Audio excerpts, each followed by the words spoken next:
Many of us didn't see it yet in early 2020.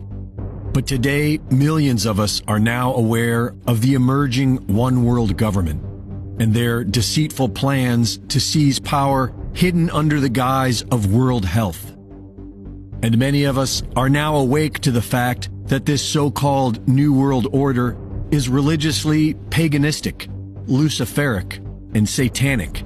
So it's no surprise that their coronation ball climaxes on May 28th with a devil-horned moon and the Jupiter-Mars conjunction, which is believed to bring success when starting a war.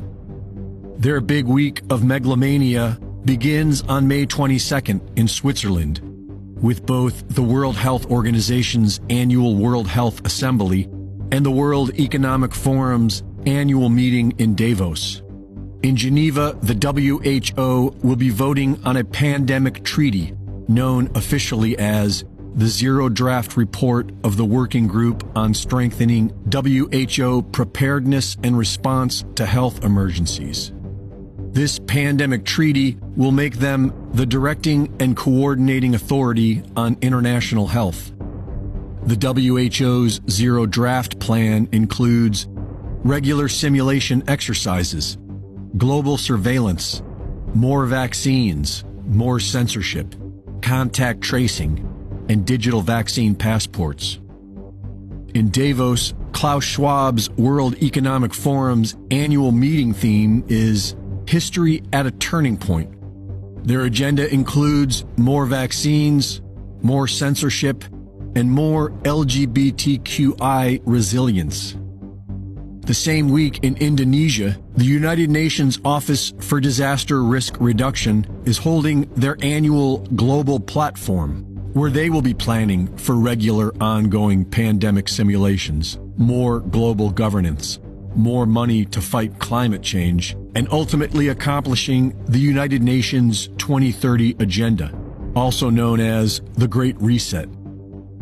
After the New World Order's narcissistic coronation week ends with the devil-horned moon and the Jupiter-Mars conjunction, Klaus Schwab and his fellow Satanists can celebrate with their friends at CERN. And then what?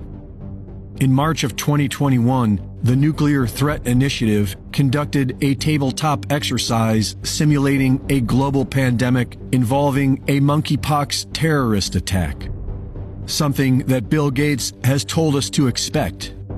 The Biden administration has just bought millions of doses of monkeypox vaccines, and mysterious cases are now being reported. The final assault of the New World Order will involve a man-made bioattack, food shortages, FEMA camps, rolling blackouts, and endless riots. Violence may save your life someday, and it might save our freedom, but it's not a solution. If we really wanted to solve this problem, we could all peacefully convene at our local government council and demand either their allegiance to the Constitution or their immediate resignation. Because the New World Order is not going to surrender, and the entire U.S. government is under their control. This coming Memorial Day, remember and honor the ancestors who died for our freedom, because it may very well be our last. Here we need a vast military-style campaign to marshal the strength of the global private sector. It offers the only real prospect of achieving fundamental economic transition.